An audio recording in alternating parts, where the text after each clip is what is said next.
We wanted to walk you through another Epoxy Plus designer metallic epoxy floor installation. You see that the installers are starting off with a prime surface. Normally we recommend that you use our water-based epoxy primer, our EPE 300, and of course we always recommend that you do it in black for most of the metallic colors, as it really makes the color stand out. But in this particular case, the EPE 300 water-based epoxy was not used as the primer. This particular floor had a moisture problem, and of course we know that moisture is the enemy of floor coating. So what was installed here was the Epoxy Plus MVB Plus. The Moisture Vapor Barrier Plus product is 100% solids epoxy, but it is made to be a moisture vapor barrier, which means that it can withstand moisture pressure up to 15 pounds. In this particular case, after taking a reading, it was found that the floor was yielding about 8 pounds of pressure. So we applied one coat of the MVB Plus to the floor first in order to hold back any moisture so that there wouldn't be any issues with this floor. One of the unique things about the Epoxy Plus Moisture Vapor Barrier is that it comes in various colors. So instead of having to go back and again apply a tinted base, the color is right in the moisture vapor barrier, so it was rolled out, and now we can apply the metallic epoxy coating right on top. So you see that the installers have already started. They've mixed up the designer metallic epoxy, the EPE 100 product. These particular colors are pearl with a little bit of titanium mixed into it. This is going to be a little different effect on this floor from what we've shown in many of our other videos, but the installation process here is still the same. We've mixed 1 jar of metallic pigment per 3 gallons of designer metallic epoxy. They're working in sections. We know that 1 3-gallon kit will cover about 180 square feet or 60 square feet per gallon. So they've divided off the room and they're working in the first 180 square foot section. They poured it on the floor in ribbons, and one of the installers is using a flat rubber squeegee. He's moving the epoxy around the floor, spreading it. You notice that he's leaving some bare spots where you can see the primer coming through. That's okay. We're not looking for 100% coverage. Once we start rolling the floor, then you'll see that the epoxy will be moved into place just how we want it. So he's moving it with the squeegee, and the other installer is using a small roller, and he's pushing material up along the edges of the walls, ensuring that all parts of the floor are covered.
So you see the rolling of the floor has begun. The installer is using an 18-inch 3/8 snap roller, which is shed-free or shed-resistant, and he's simply just rolling the floor up and down at a steady pace. And this is now moving around all the epoxy. It's filling in any little voids that the squeegee left, and is evening out the tone of the floor, which will then allow the metallic pigments to swirl around and create that unique effect, that marbleized look that we're going for.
So another section of floor has been poured. Again, the installers are working in 180 square foot sections. You can see on that far wall where he's squeegeeing, you can see there's actually some blue tape on the wall, and this is actually indicating the different 180 square foot sections throughout the entire space. And so because they're working in these smaller sections, using one 3-gallon kit for each section, it's very manageable. And because the designer epoxy has such a long pot life or such a long working time, they're able to do this no problem. You see they're not rushing, they're just taking their time, and they're doing one section at a time.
So we told you that we were going to demonstrate a little different technique than you've seen on a lot of our other videos.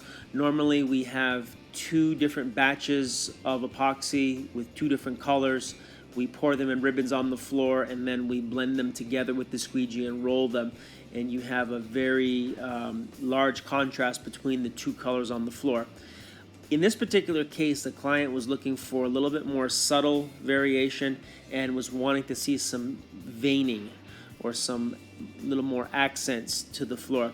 So here, a small batch of titanium metallic epoxy has been mixed up, and he's using a watering can with a spout, and he's going around the floor and he's just drizzling in some lines which will end up looking like veins. And he's going to do this throughout the floor. We recommend that if you're going to use this technique, that you have just one person do this, and that way he's going to put it down pretty much evenly throughout the floor. If you have 2 different people doing it, sometimes what will happen is on one side of the floor, the person will put it down much heavier than the person on the other side of the floor, and then you'll definitely see a very noticeable difference.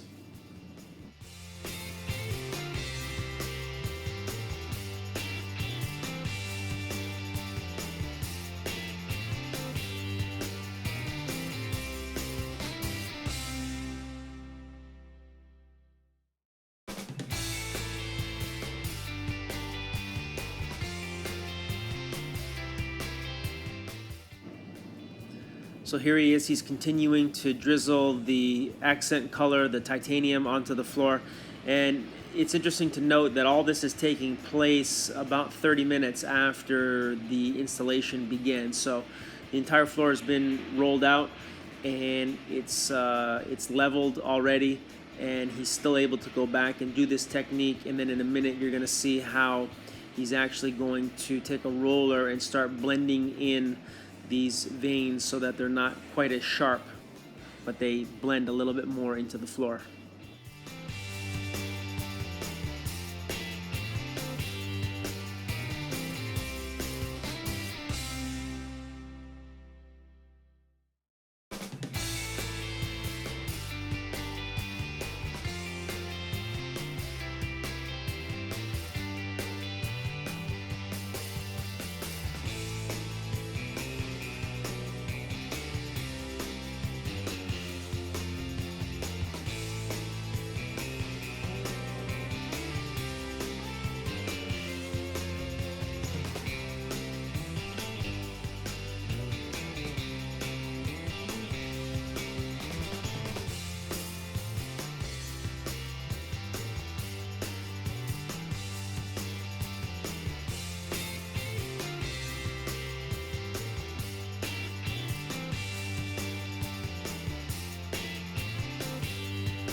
So the final step in the process is to take a small roller and to move it over the veins in the floor.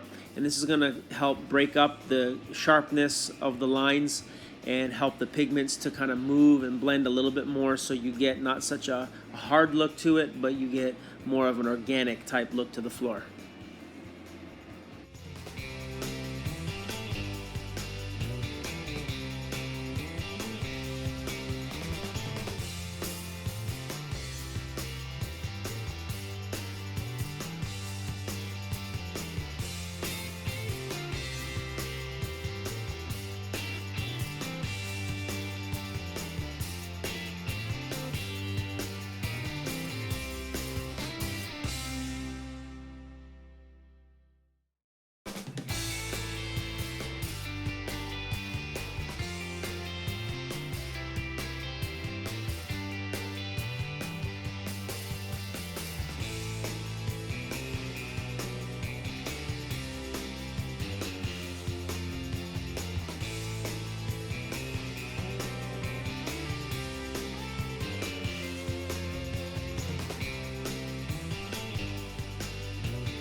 So he's just finishing up now, and it's taken about 45 minutes from the time the floor was started with 2 installers. Now, this is not a very difficult technique, but we do recommend that you do it with at least 2 installers.